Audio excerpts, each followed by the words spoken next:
13 বছরের ব্যবধানে এই স্বাধীন দেশ আবার দুই ভাগে বিভক্ত হল।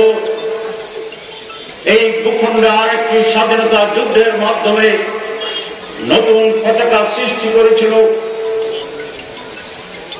নতুন ভূখণ্ড তৈরি হয়েছিল, নতুন দেশ তৈরি হয়েছিল, স্বাধীন হয়েছিলাম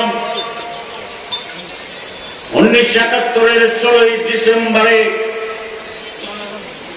কিন্তু আমরা স্বাধীনতার সুফল ভোগ করতে পারি।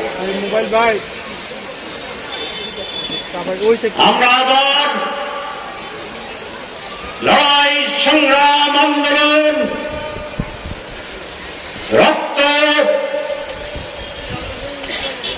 জীবনে দিতে হয়ে 5 আগস্ট দ্বিতীয় স্বাধীনতা অর্জন করেছি।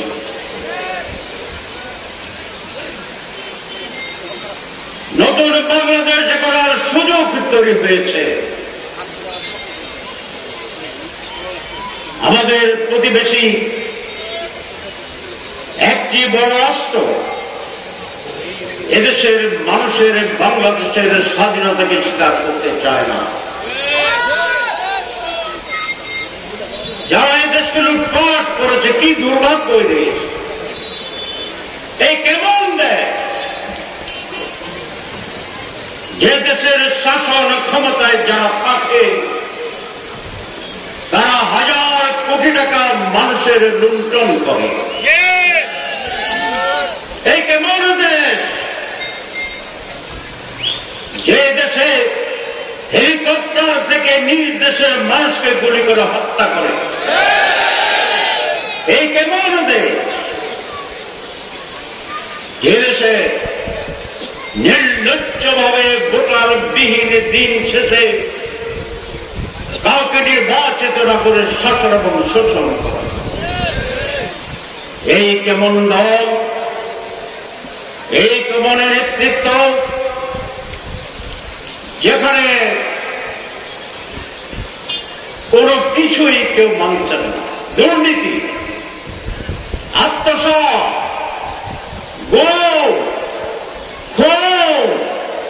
নৈরাজ্য, এই হচ্ছে বিদেশে বাংলাদেশের পরিচয়।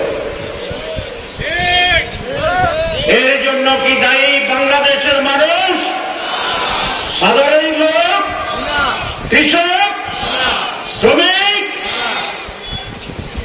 এর জন্য কারা দায়ী? বাংলাদেশের নেতৃত্ব, রাজনৈতিক নেতৃত্ব। কিছুদিন আগে সিঙ্গাপুর থেকে এক বড় ডেলিগেশন জামাত ইসলামীর অফিসে এসেছিল। আমি জিজ্ঞাসা করেছিলাম, তোমাদের একটি ছোট দেশ, ওয়ান স্টেট ওয়ান সিটি, তোমরা পৃথিবীর বুকে এত উন্নত হলে কি করে? তার অত্যন্ত বলিষ্ঠভাবে জবাব দিয়েছিল যে আমাদের জাতি দেশ সৌভাগ্যবান, আমরা এমন একটি নেতা পেয়েছিলাম যিনি ছিলেন সৎ এবং দেশপ্রেমী। তার নাম ছিল লি কুইন। আর আমাদের দুর্ভাগ্য, ৭২-এর স্বাধীনতার পরে যারা এই দেশের শাসন ক্ষমতা অধিষ্ঠিত ছিলেন, তিনি নিজেই কয়েকদিনের মাথায় বক্তৃতা দিয়েছিলেন। আপনারা সকলে জানেন যে সারা দুনিয়া পায় স্বর্ণের খনি, আর আমি পেয়েছি চোরের খনি, ঠিক না? উনি বলেছিলেন, আমার ডানে চোর, আমার বায়ে চোর, আমার পিছনে চোর, আমার সামনে চোর।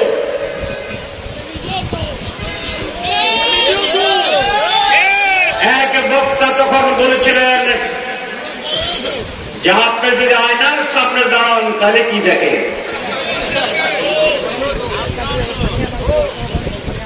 তাহলে যদি চতুর্দিকে চোর হয়, এবং সেটা তার নেতারাই তিনি নিজেই বলেছিলেন, তাই না?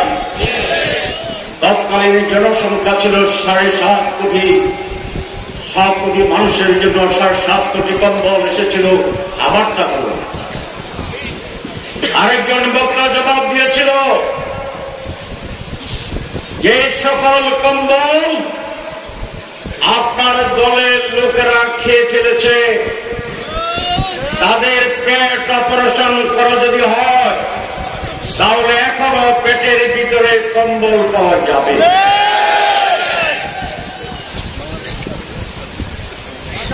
আমরা সেই 6 দফা, আমরা সেই সোনার বাংলা দেখেছিলাম, তার প্রতিক্রিয়ায় এই দেশে আবার এসেছিল সবুজ বাংলা, আবার এসেছিল 18 দফা।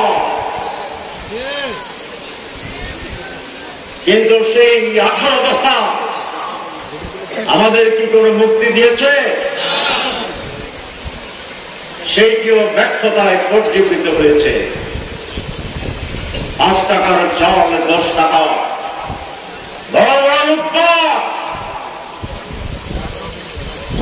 এর প্রতিক্রিয়ায় মানুষ আবার ক্ষমতার পরিবর্তন করেছিল এই দেশে। এরপরে আসলো নতুন বাংলার স্লোগান, আপনারা জানেন, 19 দফা। সেই 19 দফার নির্বাচন ছিল 10টি হুন্ডা, 20টি গুন্ডা, নির্বাচন ঠান্ডা। এগুলো শুনেছিলেন? সেই 19 দফা আমাদেরকে কোন অধিকার ফেরত দিতে পারে।